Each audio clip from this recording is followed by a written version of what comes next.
fait longtemps qu'on s'est parlé là, concernant comment ça se déroulait à Manidance. Est-ce que tout se passe bien jusqu'à présent? Est-ce que il y a eu beaucoup de changements là, dans les dernières années? Peut-être me faire un petit bilan là, de comment ça se passe. Oui, quand même. Bien, tu sais, comme la pandémie nous a affectés comme tout le monde. Hein. Pendant la pandémie, il n'y a aucun cours qui s'est donné. On a réussi à reprendre en septembre 2021. On sait qu'à l'hiver 2022, c'est pas reparti comme on pensait, mais on a quand même réussi à faire une belle session de 12 semaines. Puis depuis ce temps-là, notre clientèle fait juste augmenter. T'sais. Fait qu'on n'est pas revenu au nombre d'inscriptions qu'on avait dans les années 2016, 17, 18, là, qu'on avait pour quasiment 300 élèves. Là, on est autour de 220, mais on a augmenté quand même de presque 60 inscriptions depuis notre retour après la pandémie. Fait que ça, c'est vraiment super, en fait. Là. Puis on a repris notre camp de danse aussi. On a relancé le camp de danse là, qui est pendant l'été, donc à la fin du camp de jour de Montmagny. Donc cette année, ça va être du 14 au 18 août. Donc ça aussi, c'est vraiment le fun pour les enfants. C'est vraiment une belle semaine. On s'amuse, on danse. Il y a une journée où on fait plus des activités un petit peu plus libres. On va à la piscine ou on va au cinéma, ça dépend. Ça termine avec un spectacle à la fin de la semaine aussi. Fait que ça, c'est vraiment le fun. Fait que ça va quand même bien. Là. On sent qu'on est dans un bel élan de remontée là, pour le camp, pour la danse à Manidance. Puis il y a des projets aussi là, qui s'en viennent ou qu'on veut faire avec l'école secondaire. Donc, on pense au parascolaire, par exemple. On pense aussi peut-être éventuellement une concentration danse, un peu comme il y a avec la gymnastique, avec le patinage artistique. Okay. Donc, on pense aussi à ça, mais c'est pas fait. C'est pas fait, là. C'est vraiment des projets là, à moyen terme. Donc, mais on s'enligne vers ça. Là. On travaille fort pour développer l'école davantage, pour offrir plus de services dans la région aussi. Parce qu'on sait que les écoles primaires en veulent du parascolaire, ils ont besoin. Mais là, c'est de développer aussi davantage l'école. Projet à long terme, mettons la concentration danse, justement, fait qu'on voit qu'il y en a un peu partout. Là, vous êtes en ce moment dans des démarches là, pour le faire ou c'est vraiment juste vous débutez les discussions à ce sujet-là? Ou Bien, on a commencé les discussions. C'est vers là qu'on veut s'en aller. Fait qu'on va commencer par installer du parascolaire tranquillement, puis après ça, réussir à s'enligner vers là. T'sais, même si l'école va bien et qu'on est dans une belle lancée, il reste qu'en ce moment, c'est vraiment au niveau de la clientèle, je vais dire du secondaire, qui est comme critique.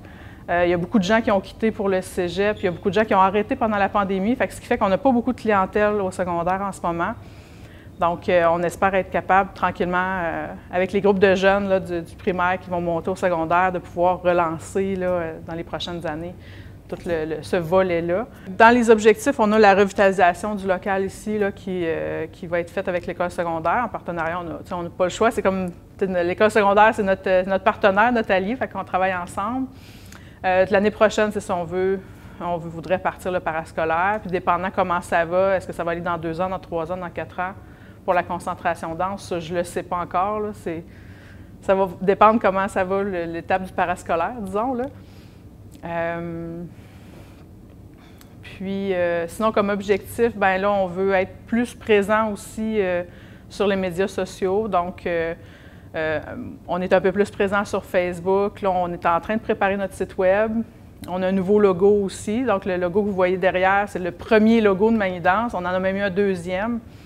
Mais là, on a notre troisième logo maintenant plus officiel. Les ateliers Manidance, on a encore la danseuse qui est présente, plus un danseur de hip-hop pour montrer un peu plus la diversité aussi. Parce que la danse, c'est pas juste pour les filles, c'est aussi pour les gars. Puis on en a des gars à l'école.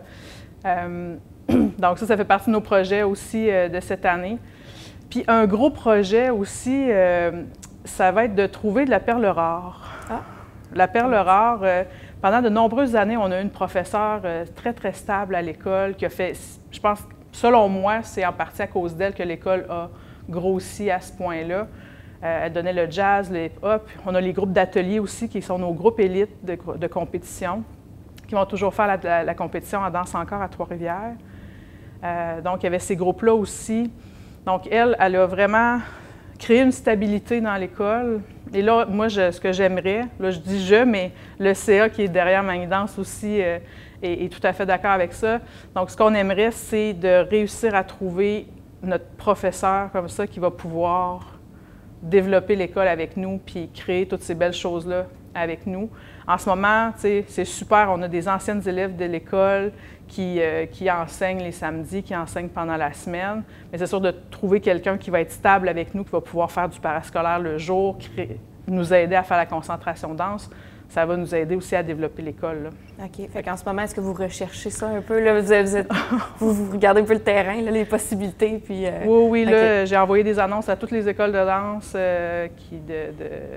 d'enseignement du Québec, là, au cégep, au collégial, à l'université.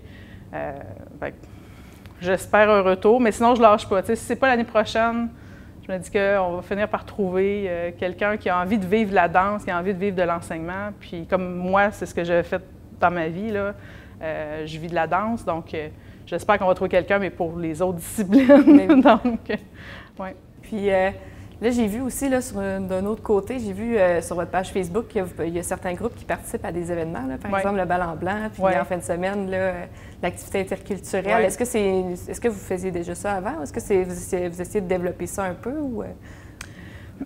Sans nécessairement le développer, parce que, tu sais, comme je te dis, ça fait longtemps que j'étais avec Magnie Danse, j'ai vu beaucoup de choses, j'ai fait beaucoup de choses, mais je ne savais pas nécessairement comment ça se passait avant. OK. Mais moi, quand j'étais jeune, on allait danser au centre d'achat.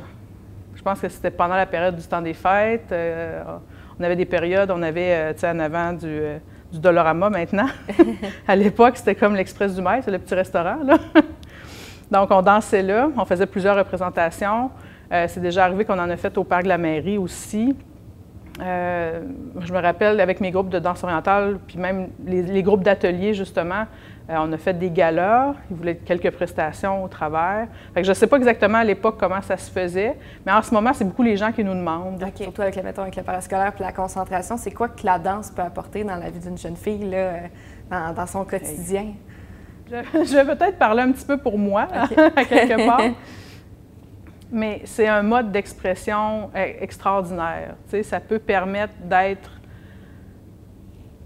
quelque chose ou quelqu'un qu'on a peur d'être.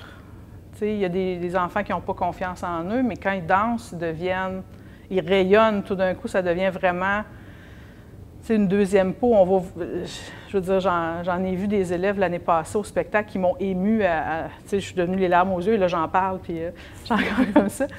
Mais de voir à quel point elles sont belles sur la scène. Puis même les gars aussi, on a eu Victor qui a été là très, très longtemps, Cédric aussi, des personnes qui aiment ce qu'elles font, puis ça leur donne vraiment une dose de bonheur dans leur semaine, tu sais.